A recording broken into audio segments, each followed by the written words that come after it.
Ivan IV, also known as Ivan the Terrible, was a significant figure in Russian history, serving as the first Tsar of all Russia. Ivan's life was a complex tapestry of political achievements, personal struggles, and erratic behaviour. Ivan had a very complex personality. He was described as intelligent and devout, but also prone to paranoia, rage, and his mental instability increased with age. His nickname suggests a bloodthirsty and ineffective tyrant, but when the Terrible title was first coined, it was intended to suggest an awe-inspiring and fearsome power. Accomplishing more than previous leaders, he aggressively expanded Russian territory, centralizing a system of governance under his control. However, due to his actions, his epithet of the Terrible would be remembered to history of that of an evil or psychotic ruler. Ultimately, Ivan was a complicated man who suffered considerably in childhood and endured bouts of mental illness throughout his life. His reign transformed Russia from a feudal state into an empire, but also left her economically weakened for centuries to come. Ivan laid the foundation for the nation of Russia, and it showed promise, and Ivan showed ambition, but his later years were marred by paranoia and cruelty. This is his story. Ivan was the son of Grand Prince Vasily III and Elena Glinskaya. His father Vasily would die suddenly in 1533 from an abscess and inflammation on his leg that developed into blood poisoning. When Ivan's father was on his deathbed, Vasily transferred his powers to his eldest son Ivan, who was only 3 years old at the time. Ivan's mother Elena played a crucial role in protecting her son's interests and defending his claim to the throne. She would rule until Ivan was old enough to govern the country, and she proved to be a very capable stateswoman. She had a new defensive wall constructed around Moscow, and she carried out a currency reform that introduced a unified monetary system into the state. However, Elena died in 1538 at the young age of 28. A Russian noble named Agrippa was arrested in connection with Elena's death. Some historians believe that Elena was poisoned in a plot to usurp her power. This tragedy would leave a young Ivan without guidance or support, and this loss undoubtedly affected Ivan's emotional well-being, further complicating his upbringing. As the legitimate heir to the throne, Ivan's succession was challenged by various factions of nobility vying for power and influence.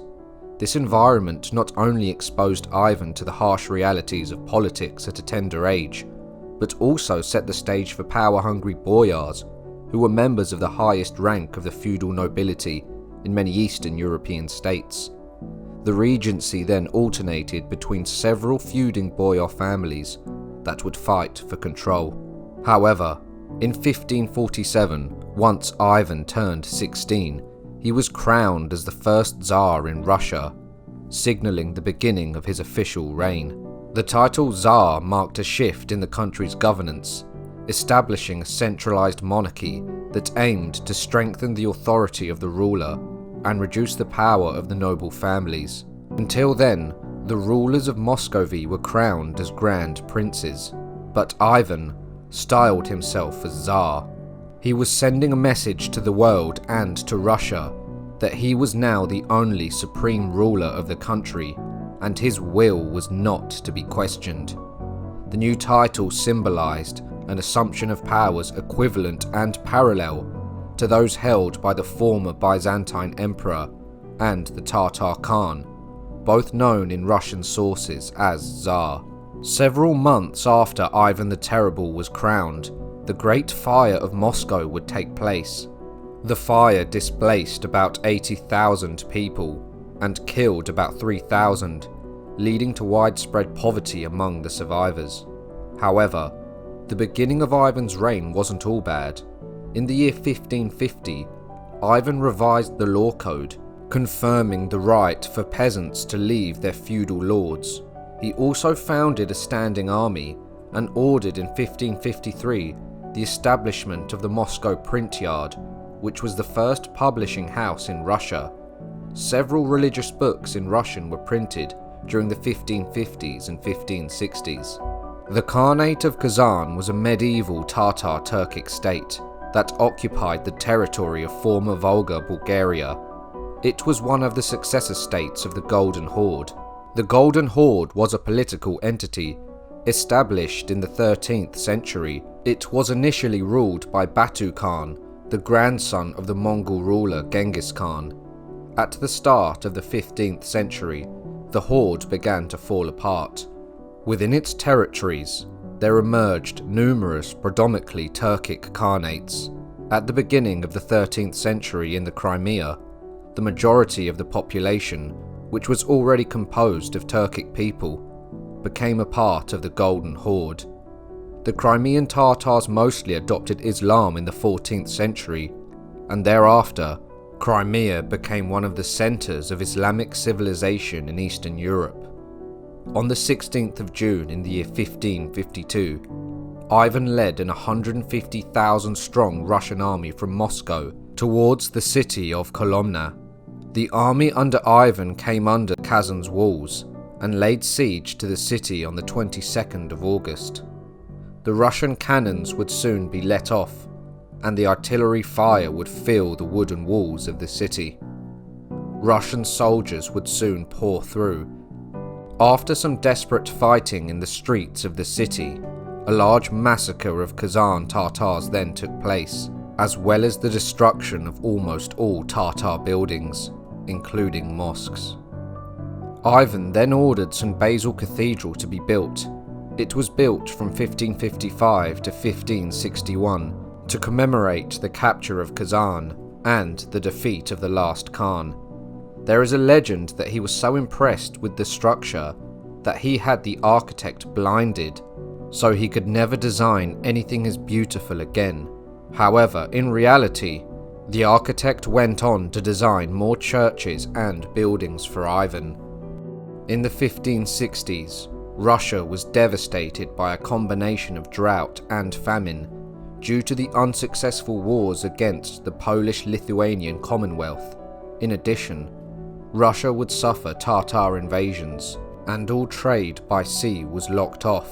Ivan's first wife, Anastasia Romanovna, died in the year 1560, which was suspected to be a poisoning. The personal tragedy was said to have deeply affected Ivan. At the same time, one of Ivan's advisors, Prince Andrei Kurbsky, a Russian political figure and military leader, defected to the Lithuanians. He then took command of the Lithuanian troops and devastated many Russian regions. These series of treasons made Ivan descend into paranoia. On December 3rd, 1564, Ivan departed Moscow on pilgrimage. Ivan would soon announce his abdication, and his council of noblemen and clergymen attempted to rule in his absence. But when this proved impossible, an envoy was sent to beg Ivan to change his mind. He did so, and Ivan agreed to return on the condition of being granted absolute power. He demanded the right to condemn and execute traitors and confiscate their estates without interference from the Boyar Council or the church. To pursue his investigations, Ivan decreed the establishment of the Oprichniki. Ivan also recruited a personal guard, known as the Oprichniki. Upon acceptance, they were required to swear an oath of allegiance, known to ride black horses, and sometimes led by Ivan himself. The group was known to terrorize civilian populations and were given unchecked power to carry out their duties. The Oprichniki were ordered to execute anyone disloyal to Ivan, and they used various methods of torture to do so, including quartering, death by boiling, impalement, and they sometimes roasted victims tied to poles over an open fire. The Oprichniki dressed in a black garb, similar to that of a monastic monk. Like the monks they emulated, 300 of them would be elected as Ivan's personal bodyguard to live with him at his castle, conveying their importance. The Oprichniki carried out their duties with brutal efficiency, employing intimidation, violence, and terror as tools of enforcement. They conducted mass purges, arresting and executing people on suspicion of disloyalty. The widespread fear instilled by the order disrupted normal life, shattered the social status, and caused economic instability as properties were confiscated and families were torn apart. The Oprichniki's methods also had a profound psychological impact on the population. Their ominous presence cast a shadow of terror over the realm, making it clear that no one was safe from their reach. This climate of fear stifled dissent and reinforced Ivan's authority, albeit through a reign of terror. During the Oprichniki period, Russia descended into a state of fear and chaos. Thousands of people, from nobles to commoners, were executed, exiled, or imprisoned on mere suspicion of disloyalty. Land confiscations and the redistribution of property further destabilized the economy and would shatter social order. The oppressive actions of the order would create an atmosphere of dread, with citizens living in constant fear of being targeted. One of the most infamous episodes associated with the order was their role in the Massacre of Novgorod, where they unleashed a campaign of violence, torture, and mass killings in the city. The late 1560s under Ivan the Terrible were rife with conspiracies and violence. Ivan's mental state was continually deteriorating and was exacerbated by his wars with Sweden, Lithuania, and Poland. In the summer of 1569, Ivan and his council decided to march to Novgorod to exact revenge for alleged treasonous behaviour. The city of Novgorod, a significantly and wealthy trading centre in northern Russia, had a history of semi-autonomy and relative independence from the central authority. However, Ivan's suspicions of disloyalty within Novgorod's leadership, coupled with his desire to centralise power and remove potential rivals, led to a series of events that culminated in one of the most gruesome episodes of his reign.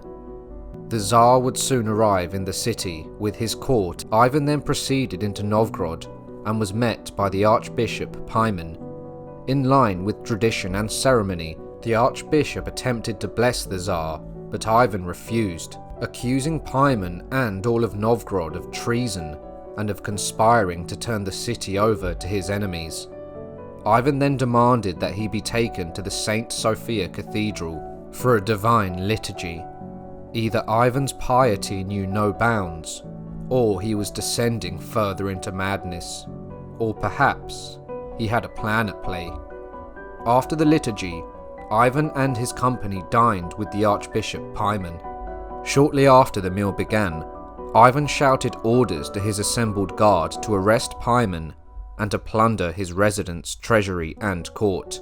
He was then publicly humiliated, while Ivan sacked the city. He then ordered his Oprichniki to burn and pillage Novgorod and the surrounding villages, laying waste to all the surrounding land of the city.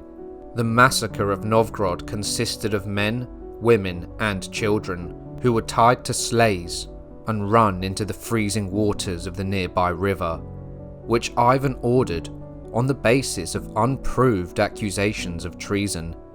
He then tortured its inhabitants and killed thousands.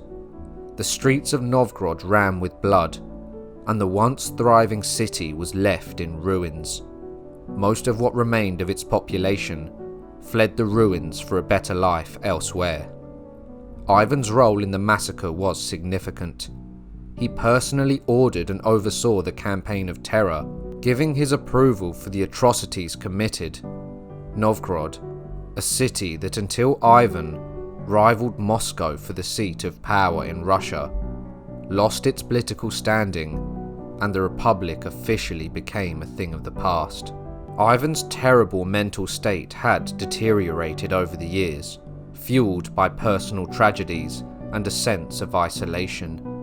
The death of his beloved first wife Anastasia in 1560 left Ivan bereaved and prone to fits of rage and depression. These emotional struggles seemed to intensify over time, further clouding his judgment and contributing to his unpredictable behaviour. Ivan's son by Anastasia, Ivan Ivanovich, would marry Yelena Sheremeteva, a Russian noblewoman, and in 1581 she would fall pregnant. However, Ivan the Terrible would accuse his daughter-in-law of wearing immodest clothing, and he began to beat her himself. Due to these events, Yelena would suffer from a miscarriage. Ivan's son would confront his father enraged. A heated argument would ensue, and the topic changed to politics, war, and rebellion. Ivan's terrible mental state at this point was at its worst. He accused his own son of inciting rebellion, and then struck him on the head with his scepter. The younger Ivan fell, barely conscious, and began bleeding profusely from a wound on his temple. The elder Ivan immediately threw himself at his son, kissing his face and trying to stop the bleeding, whilst repeatedly crying, "May I be damned. I've killed my son. I've killed my son." The younger Ivan briefly regained consciousness and was reputed to have said, "I die as a devoted son and most humble servant." For the next few days, the elder Ivan prayed for a miracle, but to no avail. His son died. The killing of his own son casts a shadow over Ivan the Terrible's legacy, encapsulating the tragic dimensions of his rule. While Ivan the Terrible had earlier displayed ambitions to modernize and strengthen Russia, his later years were characterized by paranoia, cruelty, and erratic behavior. The death of his son epitomizes the depths of his psychological struggles and the high personal costs of wielding absolute power. Scholars believe that Ivan manifested psychopathic characteristics. His quick mood shifts, unreliability, egocentricity, and the lack of lasting emotions. His first mock abdication showed that he was a master of manipulating other people. While convincing them of his good intentions, his personal friendships were short, and his friends did usually end up dead. Ivan died from a stroke in 1584, while he was playing chess with Bogdan Belsky, a Russian statesman and a close associate of Ivan the Terrible. Upon Ivan's death, the Russian throne was left to his middle son, Fyodor, who was a weak-minded figure who was never prepared for the throne. Fyodor would die childless in 1598, extinguishing the centuries-old Rurik dynasty, a noble house established by the Varangian prince Rurik, who established himself in Novgorod in the year 862. The termination of the dynasty resulted in the Time of Troubles, which was a period of political crisis in Russia. This resulted in a time of deep social crisis and lawlessness, with numerous usurpers and impostors claiming the title of Tsar. Russia would experience famine in the years 1601 to 1603, which killed almost a third of the population. It was one of the most turbulent and violent periods in Russian history. Ivan was a complicated man who had a traumatizing childhood and who wielded absolute power at a very young age. He would become a master manipulator, but certain tragedies, such as the poisoning of his wife, affected his mental state significantly. Ivan was also a poet and a composer of considerable talent, who has been labelled as a genius by many historians. According to legend, Ivan was also deeply interested in gathering knowledge from all over the world and would add many books to his grandfather's library. Upon the death of the infamous Tsar, the library simply disappeared, some believing that it was destroyed in a fire. Alternatively, others have claimed that the library survived, and that Ivan placed a curse on the library, that those who were about to find it would lose their sight.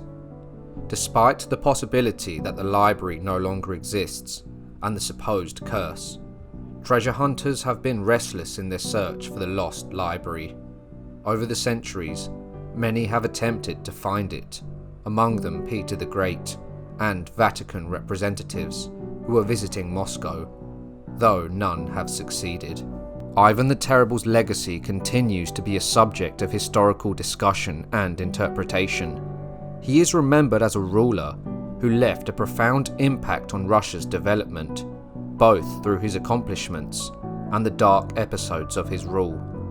His achievements in expanding the Russian Empire and effectively creating a policed state with his loyal Oprichniki would reflect his need for absolute power and control. However, he left no legacy.